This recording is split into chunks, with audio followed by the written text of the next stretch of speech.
जय हिंद, नमस्कार candidates. So students, स्वागत आप सभी का।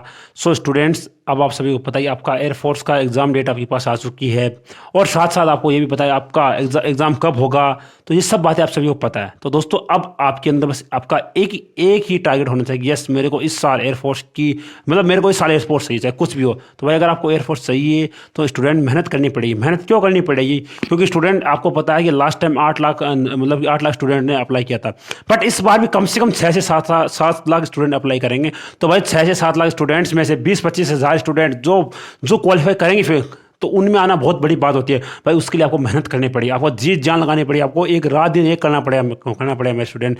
तो आपको फिजिक्स में अब आपका क्या होगा कि सर हमें फिजिक्स में कौन कौन से चैप्टर पढ़ना चाहिए, क्या कुछ पढ़ना चाहिए। तो स्टूडेंट देखो, आप आर सर से पढ़ रहे हो, बहुत अच्छी बात है। साथ साथ स्टूडेंट जो कंसेप्ट में अभी आपको जो मैं क्वेश्चन अभी होंगे, जो दोस्तों ये क्वेश्चन जो रियल प्रीवियस ईयर क्वेश्चन है जो एयरफोर्स एग्जाम के अंदर आए हुए थे। और अगर आप समझदार स्टूडेंट हो तो आप सभी को ये बात पता है कि प्रीवियस ईयर क्वेश्चन की कितनी अहमियत होती है। अगर प्रीवियस ईयर क्वेश्चन अगर आप लगा पा रहे हो दोस्तों, जो ये प्रीवियस ईयर क्वेश्चन दोस्तों अग्निवीर एग्जाम अभी तक हुआ उस तक की अपडेटेड ये क्वेश्चन है। तो अगर आप इन क्वेश्चन को अगर लगा पाते हो तो समझ लेना कि आपका सिलेक्शन 100% है।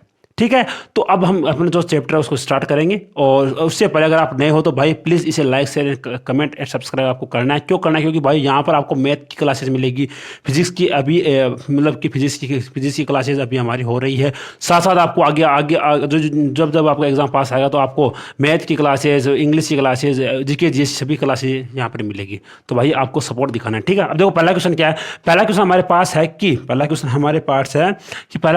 पास है कि अगर हम किसी चीज के ऊपर क्रोमियम की परत लगा देते हैं, तो क्रोमियम की परत अगर हम लगा देते हैं तो उसके बाद आपके पास ये क्वेश्चन है कि क्रोमियम की परत और जो जल है, वाटर है, उसके बीच में स्पर्श कोण कितना हो। मेरे को ये बात हो कि अब चलो आपके मन में क्या डाउट आ गया कि सर ये कहाँ पर तो क्रोमियम की परत है और कहाँ पर इनके बीच में एंगल, सर कुछ समझ में आ ही नहीं रहा। तो मैं आपको क्या बता रहा हूँ, देखो, आपको चैप्टर को इस जो क्वेश्चन को समझने के लिए आपके दिमाग में 2 कंसेप्ट होने चाहिए। क्या? एक तो होना चाहिए कि हम क्रोमियम की परत क्यों लगाते हैं, हम क्रोमियम परत को क्यों लगाते हैं। तो क्रोमियम की परत अगर आपको लगानी है तो आपको उस पर जंग आने से बचाने के लिए लगाते हैं। जंग आने से बचाने के लिए हम क्रोमियम की परत को लगाते हैं। तो जंग किसकी वजह से आता है? सर जंग आता है अपना पानी की वजह से। तो पानी की वजह से अपना जंग आता है। तो पानी की वजह से जंग आता है। तो क्रोमियम की परत और क्रोमियम की परत की सहायता से हम जो वाटर है, पानी है, उसको जो अपना जो मेन पार्ट है उसके ऊपर आने से बचाते हैं। इसका मतलब क्या होगा कि अगर क्रोमियम के अणु और जो हमारा पानी है उनके अणुओं के बीच में अगर क्रोमियम के अणु और पानी के अणु एक दूसरे के अंदर मिल जाएंगे, मिक्स हो जाएंगे, तब तो क्या होगा, तब तो हमारी जो परत हमने लगाई उसका कोई मतलब ही नहीं है। ठीक है, अगर क्रोमियम परत और पानी के जो अणु है वो एक दूसरे से ना मिले तभी हमारा क्या होगा, तभी हमारा जो पार्ट्स है वो जंग से बचा रहेगा। इसका मतलब क्या है कि अगर कि हम अपने पार्ट्स को जल से से बचाने के लिए उसमें क्रोमियम की परत लगाते हैं। इसका मतलब ये है कि जो जल है वह क्रोमियम को गीला नहीं करता है। बस इसका कंसेप्ट इतना है कि जल है वो क्रोमियम की परत को गीला नहीं करता। क्रोमियम की परत को गीला नहीं करेगा तब आपको पता है कि संपर्क कोण का मान वो अधिक कोण से अधिक होगा। ठीक है भाई, तो मैंने आपको इतना तामझाम इसलिए बताया ताकि ये कंसेप्ट है आपके दिमाग में फिट हो जाए। बट अगर आपको इतना ही याद करना है कि सर हमें बस इतना बता दो कि क्रोमियम की परत है वो कि जो क्रोमियम परत है और जो हमारा जो पानी है उसके बीच में एंगल कितना, सर वो होता है अपना 90 डिग्री से अधिक। इतना ही आप याद रखो। देखो अगला क्वेश्चन, देखो अगला क्वेश्चन अपना है कि एक कांच की प्लेट को आंशिक रूप से पानी में ऊर्ध्वाधर डुबोई जाती है तो संपर्क कोण का मान नापा जाता है। यदि प्लेट को झुका दिया जाए तो संपर्क कोण का मान कितना हो। देखो ये मेरे पास पानी और मैंने इसके अंदर ऐसे कोई प्लेट को डुबो दिया। ठीक है, उसके बाद अगर मैंने इस प्लेट को ऐसे घुमा दिया, अगर मैं पहले तो मेरे ऊर्ध्वाधर थी, फिर मैंने इसे ऐसे घुमा दिया, तब अपने संपर्क कोण के मान में कोई भी परिवर्तन नहीं होगा। क्यों नहीं होगा? क्योंकि संपर्क कोण का मान केवल 2 बातों पर डिपेंड करता है। एक तो अपना लिक्विड की क्या प्रकृति है और दूसरा अपना जो वस्तु जिसको हम पानी में डुबो रहे हैं उसकी प्रकृति है। केवल 2 पर ही डिपेंड करेगा। उसके बाद चाहे लिक्विड को कैसे घुमाओ, एंगल वगैरह कुछ पर भी डिपेंड नहीं करेगा। ठीक है, ये बात आपको पता होनी चाहिए। ठीक है, तो संपर्क कोण का मान अपरिवर्तित रहेगा। अगला क्वेश्चन देखो, अगला क्वेश्चन आपके सामने कि एक अपना ठोस और केरोसिन के बीच में संपर्क कोण का मान कितना। दोस्तों 3 बातें पूरा चैप्टर का सारा बताऊंगा। और दोस्तों डिटो क्वेश्चन लिखो अपने कॉपी के अंदर। एक अपना होता है शुद्ध जल, लिखो शुद्ध जल व चांदी के बीच में, चांदी के बीच संपर्क कोण, water, pure water and silver के बीच में संपर्क कोण का मान होता है दोस्तों, वो होता है अपना 90 डिग्री। देखो 90 डिग्री होता है। लिखो दूसरा अपना है क्या, दूसरा अपना है जल। ये जल कैसा भी हो सकता है, जो जल हम पीते हैं उसी जल की बात कर रहा हूँ। इसके लिए संपर्क कोण का मान कितना होता है सर, इसके लिए संपर्क कोण का मान होता है 8 डिग्री। उसके बाद अगर मैं बात करूं कि सर केवल देखो यहाँ पर तो अपना शुद्ध जल व चांदी है, बट यहाँ पर यह आ जाएगी कि केवल शुद्ध जल है, केवल शुद्ध जल है वो। और जो ये शुद्ध जल है ये किसी के साथ भी हो सकता है। तो शुद्ध जल केवल अकेले शुद्ध जल की बात कर रहा हूँ। तो अगला अगर ये शुद्ध जल है तो उसके लिए अपना होता है 0 डिग्री। उसके बाद अगर मैं बात करूँ कि सर पारे व जल के बीच में संपर्क कोण का मान कितना था, वो होता अपना 135 डिग्री। ये 135 भी हो सकता है, 138 भी हो सकता है, 139 भी हो सकता है, ये डिपेंड करता है आपके ऑप्शन पर। तीसरा अपना लिखो सर, जो अपने क्वेश्चन के अंदर है कि ठोस व केरोसिन के बीच में संपर्क कोण का मान। सर ठोस व केरोसिन के बीच में संपर्क कोण का मान वो होता है अपना, वो होगा सर अपना 0 डिग्री। लिख लो ये सब बातें लिखो भाई, ये मोस्ट इंपॉर्टेंट चीजें हैं और ये एग्जाम के अंदर बहुत बार आ चुके हैं। लिखो शुद्ध जल व चांदी के बीच में, शुद्ध जल व चांदी आ जाए तब अपना होगा 90 डिग्री। बट अगर जल केवल अकेला जल आ जाए तो वो होगा अपना 8 डिग्री। बट अगर अकेला आ जाए शुद्ध जल तो वो होगा 0 डिग्री। और पारा व जल आ जाए तो 135, 137, 138, 39 वो डिपेंड करेगा आपके ऑप्शन के ऊपर। उसके बाद ठोस जल व केरोसिन, ये सब बातें सभी को पता है। एक एक्स्ट्रा ऑर्डिनरी स्टूडेंट है उसको भी ये 4 बातें पता है, बट ये बात किसी को नहीं पता। तो ये मैंने आपको नई बात बताई, तो ये बात आपको पता होनी चाहिए। और मेरे को ऐसा लग रहा है कि इस बार एग्जाम के अंदर ये क्वेश्चन आएगा। तो भाई देखो इस क्वेश्चन की अहमियत समझो। ये प्रीवियस ईयर क्वेश्चन है, ऐसा नहीं है कि मैंने क्वेश्चन को ऐसे उठा दिया। भाई ये प्रीवियस ईयर क्वेश्चन है, तो सोच समझ के इन क्वेश्चन की प्रैक्टिस करो। और अगर आपको कोई क्वेश्चन ना आए तो भाइयों प्लीज क्वेश्चन को नोट डाउन करो, क्योंकि लास्ट टाइम जब आप क्वेश्चन को पढ़ोगे, रिवीजन करोगे, तब आपको यही क्वेश्चन काम आएंगे। ठीक है। उसके बाद अगर मैं बात करूं भाई, हमारे पास इन क्वेश्चन की 500 क्वेश्चन पीडीएफ, तो वो पीडीएफ अगर आपको चाहिए तो हमारा वो ग्रुप है टेलीग्राम, जिसका लिंक वीडियो नीचे दिया गया, तो जाकर उसे ज्वाइन करो। ठीक है। उसके अंदर पीडीएफ आपको मिल जाएगा, तो शाम को खुद को प्रैक्टिस करनी है। देखो अगला क्वेश्चन देखो कि 0 डिग्री स्पर्श कोण वाले लिक्विड की ऊपर की जो अपना पार्ट है उसका कर दिया गया। यानी कि मानो कि 0 डिग्री मतलब कि 0 डिग्री स्पर्श कोण वाले लिक्विड की ऊपर का जो पार्ट होगा उसकी आकृति क्या होगी, मतलब वह उत्तल होगा, कॉनकेव होगा, कॉन्वेक्स होगा, मतलब क्या समतल होगा, क्या होगा। तो लिखो इसके लिए भी आपको 4 बातें बता रहा हूं। लिखो अगर न्यून कोण है, लिखो पहले लिखो कि अगर न्यून कोण है मतलब एक्यूट एंगल है, इंग्लिश में लिखो एक्यूट एंगल है। अगर एक्यूट एंगल है तब होगा उत्तल। लिखो अगर एक्यूट एंगल है तब होगी उत्तल। अगर अधिक कोण है, अधिक कोण, तब होगा अपना अवतल। लिखो बातें अवतल। और तीसरा लिखो अगर कितना, अगर समतल है। देखो अगर अपना 90 डिग्री तब होगा समतल। और अब अपना आता है सर अगर 0 डिग्री हो, अगर सर 0 डिग्री हो भाई, ये बातें मेरे को ऐसा लगता है कि ये बातें भी उन्हीं स्टूडेंट को पता है जो कंसेप्ट को डीप पढ़ते हैं, बट ये बात किसी को नहीं पता है। तो अभी बता रहा हूँ भाई, लिखो 0 डिग्री है वो किसके बीच में, सर 0 डिग्री है वह अर्ध गोलाकार होगा। अगर 0 डिग्री है तो वह अर्ध गोलाकार होगा। जो इंग्लिश वाले है वो लिखो हाफ स्फेरिकल। ठीक है। देखो ये बात आप सभी पता है। अगर न्यून कोण है तब उत्तल होगा, अगर अधिक कोण है तो अवतल होगा, अगर 90 डिग्री है तब समतल होगा, अगर 0 डिग्री है तब अपना होगा अर्ध गोलाकार। इंग्लिश के अंदर वो देखो सर, ये मेरे हिसाब से ये होता है कॉनकेव, कॉन्वेक्स, और ये अपना प्लेन, और ये अपना था हाफ स्पेरिकल। ठीक है। तो ये बातें आपको पता होनी चाहिए भाई। देखो एक क्वेश्चन से आपको मैंने 4 वेरी मोस्ट इंपॉर्टेंट क्वेश्चन बता दिए। तो भाई मेरी क्लास का पर्पस ये होता है कि मैं आपको मेरे पास जितना ज्ञान वो ज़्यादा मैं आपको बताऊँ। ठीक है। देखो अगर क्लास अच्छी लगे भाई लाइक कमेंट अवश्य करना है। देखो एक लिक्विड के अंदर ठोस पूर्णतया भीगता है तो पर्याप्त लंबाई की किस नली में ऊपर का जो पार्ट है उसका क्या आकार, मतलब वो उत्तल होगा, अवतल होगा, क्या होगा। देखो क्वेश्चन के अंदर क्या लिखा कि सर पूर्णतः भिगोता है। अगर पूर्णतः भिगोता है तब क्या होगा। देखो पूर्णतः भिगोता है तो स्पर्श कोण का मान कितना होगा, बस मेरे को इतना बता दो। सर पूर्णतः भिगोता है तो स्पर्श कोण का मान अपना न्यून कोण होगा, यानी एक्यूट एंगल होगा, न्यून कोण होगा। तो अगर ये न्यून कोण है तो मैंने क्या बताया था, अगर न्यून कोण है तो उत्तल होगा, बस यही है। अगर आपको मैंने अभी जो 4 बातें बताई थी वो पता है तो आप क्वेश्चन को आराम से उठा सकते हो भाई। ये केवल 4 बातें नहीं थी, वह 4 बातें आपके मानो 20-25 क्वेश्चन मैं आपको बता चुका हूँ। तो ये इस प्रकार क्वेश्चन बनते हैं, वहाँ डीप भी बनते हैं, ऊपर से बनते हैं। बट अगर आपको ये 4 बातें पता थी तो आप इन क्वेश्चन को आराम से कर सकते थे। देखो अगला क्वेश्चन देखो, मैं अभी आपके लिए अगला क्वेश्चन निकाला हूँ। हाँ देखो अगला क्वेश्चन देखो, साबुन के एक घोल के एसटी का मान इतना है और 1 सेंटीमीटर व्यास, भाई देखो ध्यान से पढ़ लो, व्यास दिया गया है। तो साबुन की बुलबुले के अंदर एयर बबल के अंदर दाब अधिक है, यानी कि जो दाब अधिक कितना पी का मान आपको निकालना।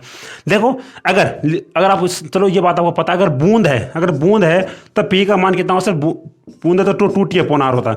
अगर एयर बबल है तो 4T/R होता है। अब सर ये क्यों होता है मेरे को ये बता दो। हाँ मेरे को ऐसा लग रहा है ये बात आपको पता भी, बट अगर नहीं पता तो दोबारा बता रहा हूँ। 2T/R क्यों होता है, क्योंकि बूंद के अंदर अपनी केवल एक ही सरफेस होती है। अब सर ये क्यों होता है सर, देखो सर आपका मन में क्या डाउट होगा कि सर हमें बूंद और जो एयर बबल है वो देखने में एक से लगते हैं, बट भाई वो एक जैसे हमारे नहीं होते हैं। बूंद है उसके अंदर, बूंद जो अंदर होती है, अंदर से बूंद अपने मतलब ठोस होती है। बूंद है वो अंदर से ठोस होती है, तो ठोस है इसका मतलब उसके बाहर केवल एक ही फ्री सरफेस है। क्यों, क्योंकि अंदर ठोस है, अंदर उसके अंदर लिक्विड भरा हुआ है, तो अंदर लिक्विड भरा हुआ तो बाहर की केवल एक ही फ्री सरफेस है। बट अगर मैं बात करूं एयर बबल की, तो भाई एयर बबल के अंदर हवा होती है और बाहर भी हवा होती है, इसका मतलब वहां पर दो फ्री सरफेस है, इसलिए यहां पर 4T/R आ गया। अब अपने पास क्वेश्चन के पास आओ। क्वेश्चन के अंदर आपको पूछा एयर बबल के लिए ये फॉर्मूला अपना अप्लाई होता है, तो 4T का मान कितना सर, T का मान अपने पास है 25 × 10⁻³ अब R का मान कैसे निकालें सर, आपके पास आपको क्या दिया गया सर, मेरे को D दिया गया, तो D अपना 1 सेंटीमीटर, तो R कितना होगा सर, सेंटीमीटर मेरे भाई, तो R इतना हुआ सर 0.5 सेंटीमीटर। अब देखो सेंटीमीटर को मीटर में मेरे को चेंज करना है, तो अपना हो जाएगा 5 × 10⁻³ ये सब आपको पता होना चाहिए पहले से। 5 × 10⁻³ तो ये जो ये पॉइंट है ये इसको हम हटाएंगे तो अपना आ जाए जो ये 3 आ जाए। ठीक है, देखो इससे ये गया तो ये अपना आ गया 20 पास्कल। तो भाई ये सब बातें आपको पता होनी चाहिए। बेस्ट न्यूमेरिकल था और मोस्ट इंपॉर्टेंट न्यूमेरिकल। भाई अगर इस चैप्टर से कोई न्यूमेरिकल बनता है तो यही न्यूमेरिकल बनेगा 100%, बिना कोई डिजिट चेंज हुए। भाई ये मैं जितना दावा भी कर सकता हूँ कि बिना अंक परिवर्तन के, बिना डिजिट चेंज हुए न्यूमेरिकल आपको देखने को मिलेगा। और जिस दिन एग्जाम देकर आओगे पूछ लूंगा भाई, आप खुद ही बताओ ये सब बिना डिजिट चेंज हुए न्यूमेरिकल मिले थे। देखो अगला क्वेश्चन देखो। हाँ, R रेडियस की एक लिक्विड, ये एक बूंद है भाई, बूंद आ गया। अगर बूंद है तो मैंने क्या बताया कि अगर बूंद है तो वो अपना P होता है, P बराबर अपना होता है 2T/R। तो P समानुपाती 1/R और P समानुपाती R इनवर्स। तो ये जो दोनों बातें सेम है, तो ऑप्शन नंबर C सही हो जाएगा। ये फॉर्मूला बेस्ड क्वेश्चन था। अभी हम करेंगे। देखो अगला क्वेश्चन, हाँ अगला क्वेश्चन आपके पास आ चुका है। देखो एक साबुन के 1 विलियन का ST का मान आपको दिया कि साबुन के 1 विलियन के ST का मान इतना है। अगर 6 मिलीमीटर व्यास, भाई मिलीमीटर व्यास है, ठीक है, तो दाब आदि का मान कितना, साबुन का बुलबुला है। तो फॉर्मूला बता दूं आपको, अपने आप को सोल्व करना है। देखो जो P बराबर कितना, उससे P बराबर 40/R होता है। R का मान आपको निकालना, R का मान आपको पता, D का मान आपको दिया गया 6, तो R का मान होता है 3 × 10⁻³ सर ये क्या है, क्योंकि मिलीमीटर को जब मीटर में चेंज करेंगे तो ये आ जाएगा। ठीक है, अब आपके पास सब कुछ है, T है, R है, सबको कुछ आपके पास कैलकुलेट करके कमेंट करना है। ठीक है, अगला क्वेश्चन देखो। हाँ, उसके बाद आपके मन में क्या डाउट हो सकता है कि सर ये मतलब कि 40 न्यूटन प्रति मतलब कि देखो अपना इसका आंसर क्या है। तो पहले चलो अब आंसर मैं कैलकुलेट कर रहा हूँ। 4 × 0.3/R एंड 3 × 10⁻³ अब देखो इसको अगर ये यहाँ से हटेगा तो ये क्या आ जाएगा सर, ये अपना आ जाएगा नीचे आ जाएगा 100। ठीक है, देखो इसे अगर ये गया तो 4/4 हाँ, तो ये हमारा 40 है। अब सर हमारे जो 40 है वो A और B हमारे दोनों के अंदर है। अब मेरे को ये बताओ स्टूडेंट कि जो चाहे एयर बबल हो, चाहे अपनी बूंद हो, तो एयर बबल हो चाहे बूंद हो, तो उसके अंदर दाब कितना होता है सर, अंदर दाब बाहर के दाब से अधिक होता है। इसका मतलब है कि जो आएगा, जो मतलब P आएगा वह 40 न्यूटन प्रति मीटर से अधिक ही आएगा। यानी मतलब इतना है कि जो दाब अधिक होता है वह एयर बबल हो चाहे अपनी बूंद हो, उनके अंदर जो दाब होता है वह बाहर के दाब से अधिक होता है। अब सर ऐसा क्यों होता है? ऐसा इसलिए होता है मेरे भाई कि मानो कि अगर अंदर का दाब अगर कम हो जाएगा तो बाहर का दाब उसे प्रेशरित, मतलब ऐसे बाहर से उसे प्रेशर मतलब लगेगा, तो जिसकी वजह से वो बूंद फूट जाएगी, मतलब बूंद का अस्तित्व खत्म हो जाएगा। इसलिए बूंद और चाहे एयर बबल हो वह उसके अंदर का जो प्रेशर होता है वो बाहर के प्रेशर से अधिक होता है। अगला क्वेश्चन देखेंगे। देखो अभी हम भाई अच्छा क्वेश्चन था ये अच्छा क्वेश्चन था क्योंकि इसके अंदर आपके 2 कॉन्सेप्ट पूछे हुए थे और एयरफोर्स के अंदर ऐसे ही क्वेश्चन आते हैं मेरे भाई, एनडी के अंदर भी, और जो आईसीजी वगैरह बीएसएफ की भाई मोस्ट इंपॉर्टेंट क्लास है ये।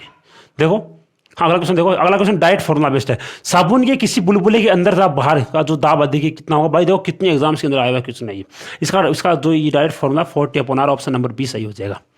देखो अगला क्वेश्चन देखेंगे हम अभी। देखो हाँ अगला क्वेश्चन आपके पास है। अगला question direct formula based question है, बट ये तभी होगा जब आपको ये बातें सब पता होगी। देखो अगला क्वेश्चन है कि आर रेडियस की एक अपनी केस नली है उसको एस टी मतलब के अंदर डबो जाता है, मतलब एस टी उसका घनत्व रो है, तो लिक्विड के अंदर अगर डबो जाता है स्पर्श कोण का मान अगर थीटा है, तो बीकर तथा किस नली में लिक्विड के जो पृष्ठ है उनके मध्य दाबांतर कितना हुआ भाई।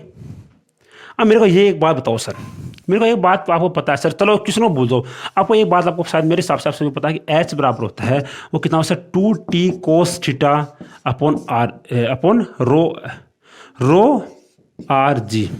ये बात आपको आई थिंक ये क्वेश्चन आप ये फॉर्मूला आप सभी को पता है। अब मैं क्या करूँगा कि मैं इस फॉर्मूले से पी का मान निकालूंगा। अब एक काम करोगे, आप रो और जी को इधर लेके आओ, रो और जी को इधर ट्रांसफर कर दो, एच यानी रो जी एच बराबर 2t कोस थीटा। भाई देखो इस क्वेश्चन के अंदर है एक एडवांस लेवल की स्टेप पूछी हुई है, तो इस क्वेश्चन को ध्यान से देखो आर। अब मेरे को ये बताओ कि रो जी एच कितना होता है सर, रो जी एच अपना दाब होता है, तो पी बराबर कितना है सर 2t, टी की जगह क्या है, टी की जगह अपने एस है, तो कोस थीटा अपॉन आर, ये अपना का क्वेश्चन का आंसर हो जाएगा, या 2s cos theta upon R, option number B. देखो क्वेश्चन के अंदर आपको ये चीज़ें आपको पता थी और एग्जामिनर को भी ये बात पता है कि स्टूडेंट को ये फॉर्मूला पता है, बट उसने क्या किया कि उसने एग्जामिनर ने इस जो ये फॉर्मूला इसका एक एडवांस रूप आपसे पूछ लिया। तो अगर आपका दिमाग इस तरह से काम करता है एग्जाम के अंदर, तब आपका सिलेक्शन 100% कोई भी नहीं रोक सकता। बट इस बार अगर आपका दिमाग काम नहीं करता तब आपके लिए मुश्किल से है, तब आपको क्वेश्चन को ध्यान से पढ़ना पड़ेगा मेरे भाई, ठीक है।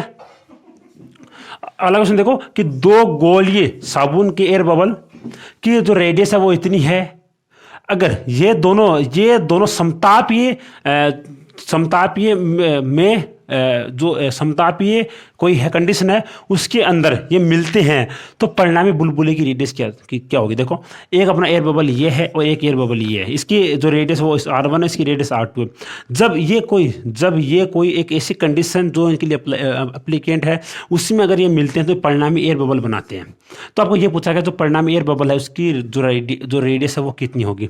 देखो सबको पता है सर इसका एक फॉर्मूला होता है, बट इसका मैं आपको पूरा बता सकता हूँ, बट मैं नहीं चाहता कि आप टाइम वेस्ट हो।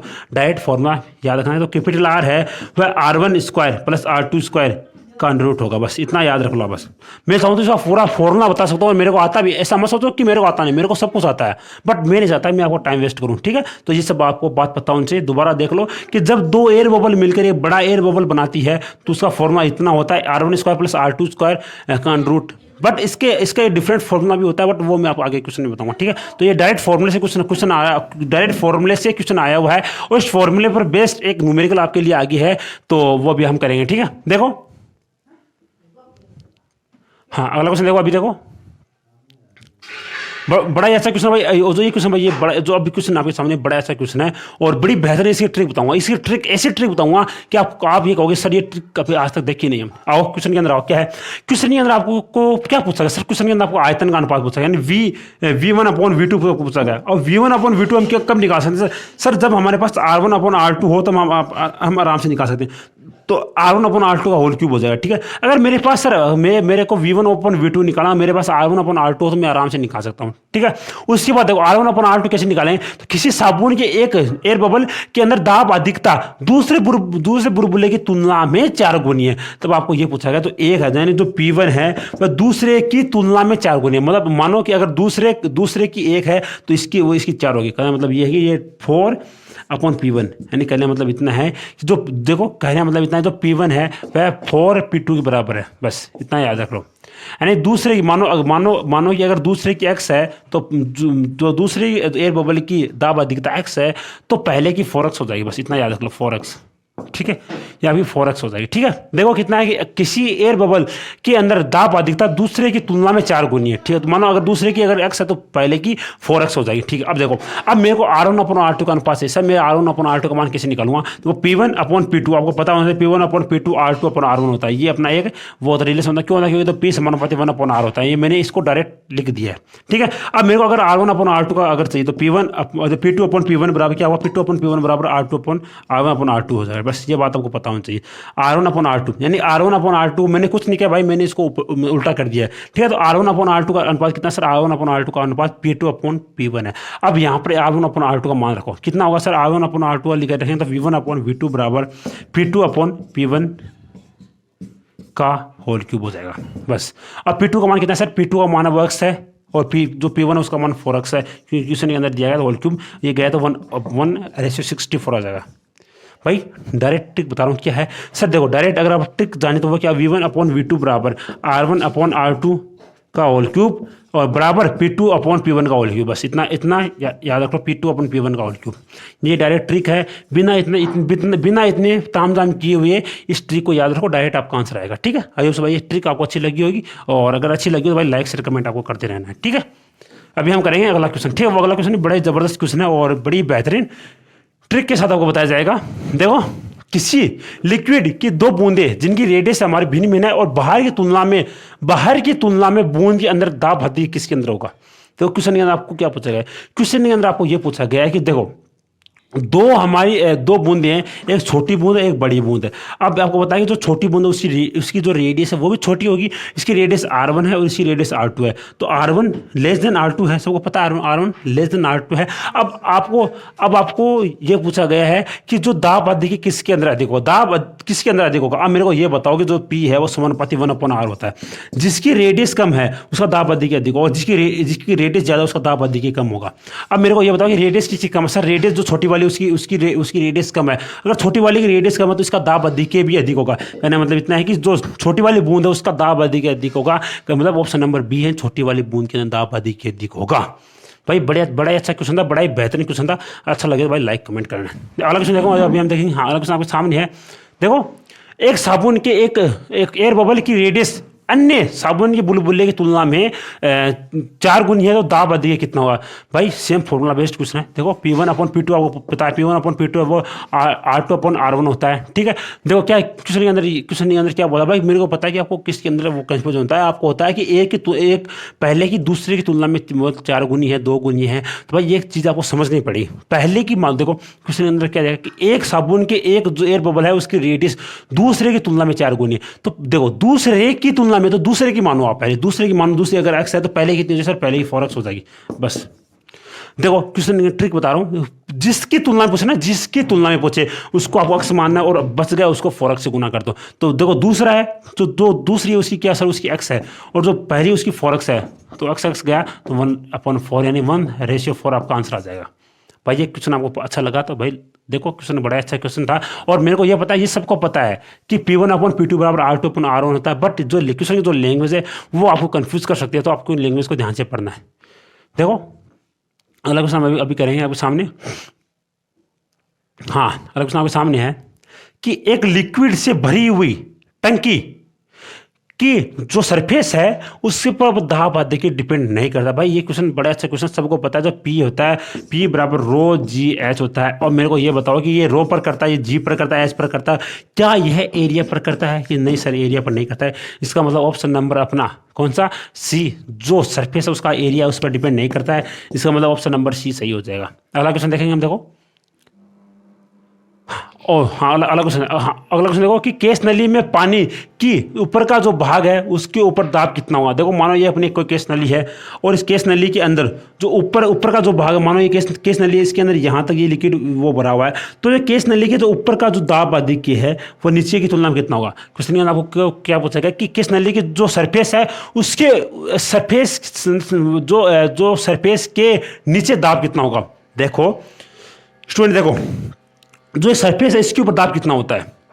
याद रखना मेरे स्टूडेंट कि सरफेस की हो, चाहे किसी की भी, चाहे वो सरफेस हो, चाहे आप हो, चाहे कोई भी हो, जो ये ब्रह्मांड के अंदर है, मतलब मेरा मतलब है जो पृथ्वी के ऊपर जितने भी वस्तु हैं, पृथ्वी के ऊपर जितने भी वस्तु है उनकी सतह पर लगने वाला दाब हमेशा P0 प्लस का P होता है।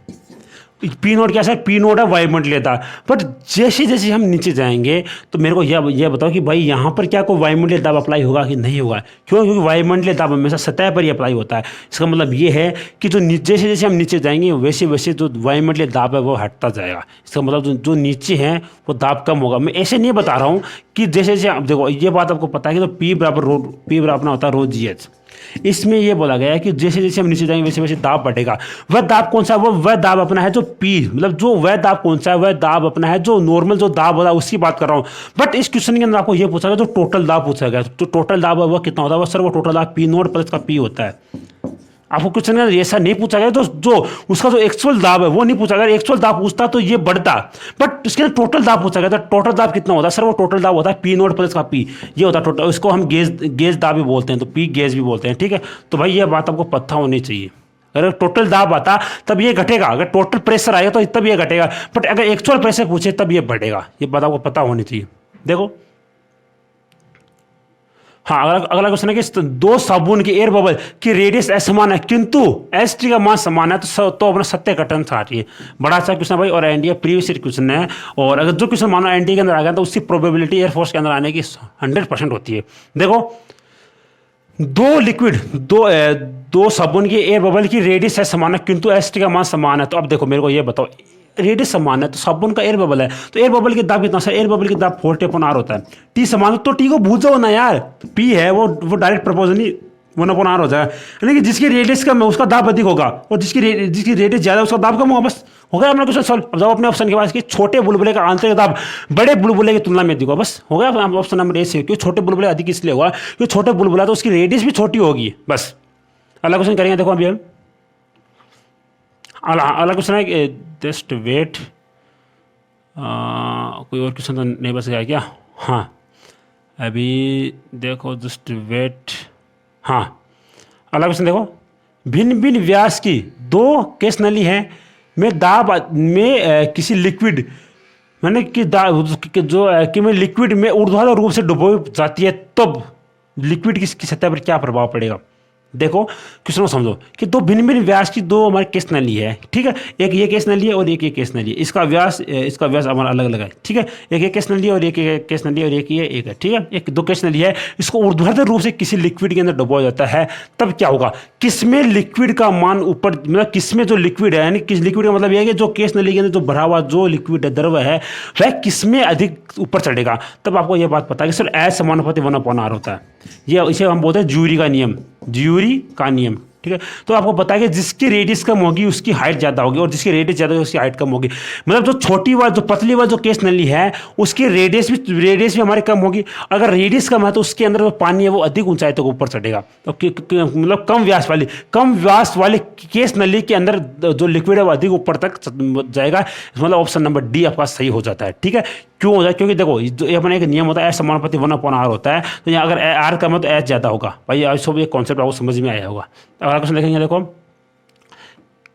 केशिकात्व के कारण जो ट्यूब है उसके ऊपर, मतलब देखो केशिकात्व के कारण जो लिक्विड है वो ट्यूब में ऊपर की ओर मतलब कि जाता है तो स्पर्श कोण का मान कितना होगा?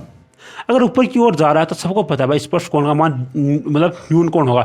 अब सॉरी न्यून कोण अधिक कोण होगा। अधिक कोण क्यों होगा बता रहा हूँ भाई, इसके पीछे भी कंसेप्ट देखो। कंसेप्ट क्या है? तो टी है, सॉरी टी नहीं, एच बराबर होता है 2t cos theta upon r, 2t cos theta upon r, ठीक है। अब मेरे को ये बताओ कि क्वेश्चन देखो, क्वेश्चन आप चलो कॉन्सेप्ट से बता रहा हूँ। अब देखो क्वेश्चन के अंदर आपको ये बोला गया है कि स्पर्श कोण का मान कितना होगा, मतलब द्रव अधिक ऊपर तक जा रहा है। अधिक ऊपर तक का मतलब है कि हमें एच का मान अधिक चाहिए। अगर एच का मान अधिक चाहिए तब या तो हमारा टी परिवर्तित हो या हमारा एच परिवर्तित हो। टी और एच दोनों ही कांस्टेंट है। इसका मतलब ये है कि जो एच है वो समानुपाती होगा cos थीटा के। अब मेरे को ये बताओ कि cos थीटा, अगर थीटा का मान अगर 90 डिग्री से कम है, थीटा अगर लेस देन 90 डिग्री है, तब मेरे को ये बताओ अगर थीटा 90 डिग्री से कोस के अंदर 90 डिग्री से, देखो अपने चलो आपको ग्राफ से बता रहा हूँ। देखो ये अपना कोस थीटा का जो ग्राफ होता है ये अपना क्या, ये 90 डिग्री से कम है, ठीक है।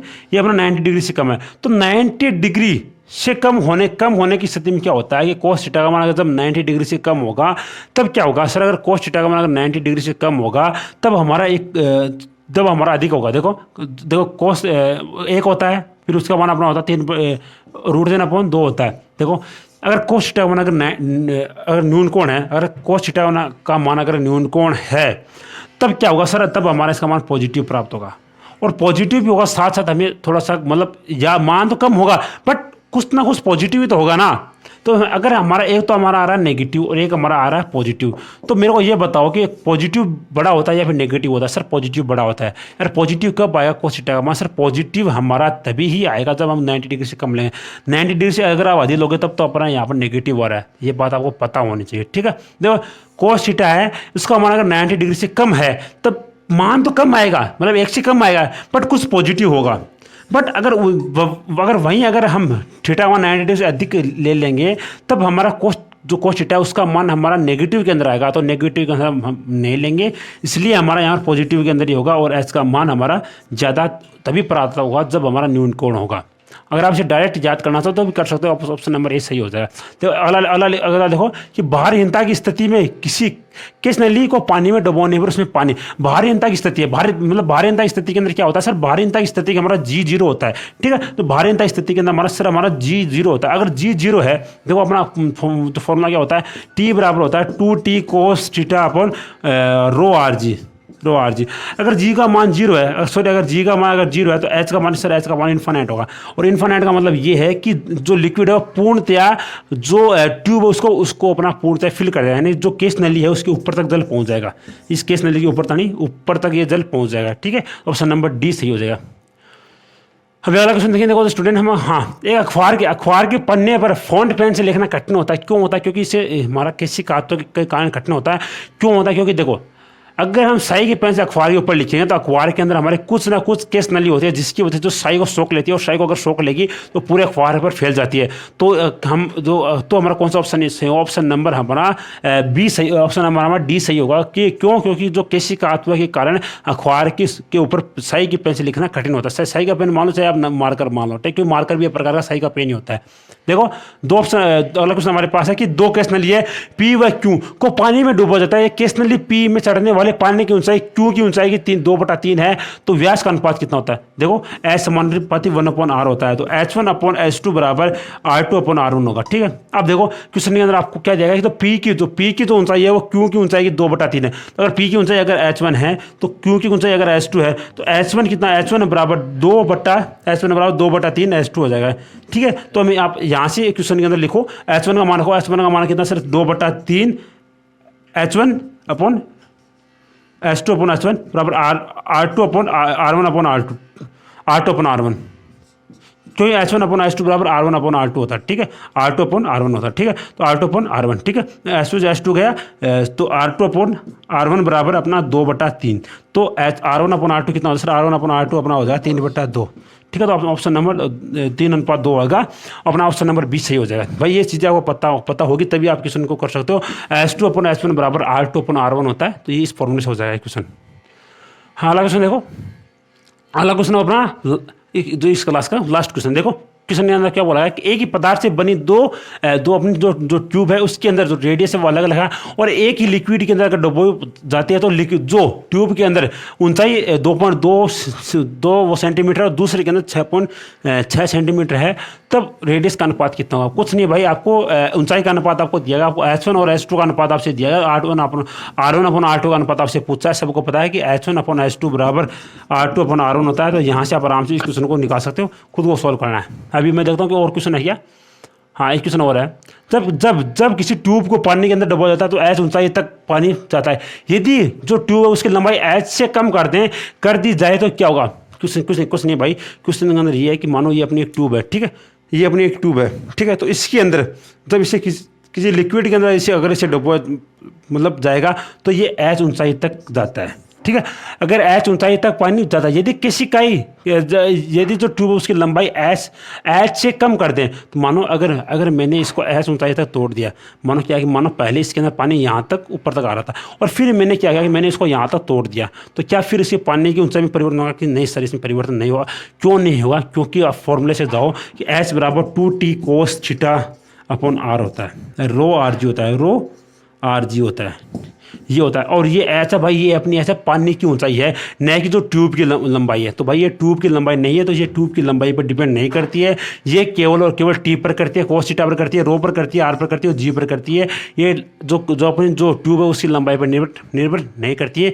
तो ये बात आपको पता होगी शायद, ठीक है। तो इसका मतलब ये है कि अगर हम उसे तोड़ दें तो कोई फर्क नहीं पड़ेगा, H हमारा सेम रहेगा। तो दोस्तों ये थी अपनी फिजिक्स की बेहतरीन क्लास। अगर आप भाई कंटेंट अच्छा लगे, अगर आपको पढ़ाने का ढंग ट्रिक वगैरह अच्छी लगे, भाई लाइक शेयर कमेंट आपको करना ही है। क्यों करना है, क्योंकि भाई आपको सपोर्ट करना, अगर आप सपोर्ट करोगे तब भाई आपको बेहतरीन से बेहतरीन कंटेंट मिलेगा। और अब आपसे मिलेंगे नेक्स्ट क्लास के अंदर। दोस्तों अगर आप BSF की तैयारी कर रहे हो तो आपके लिए आपकी जो मैथ की स्टार्ट हो चुकी है सीरीज, तो उसे जाकर आप देखना है। तब आपसे मिलेंगे नेक्स्ट वीडियो के अंदर। तो जय हिंद, जय भारत।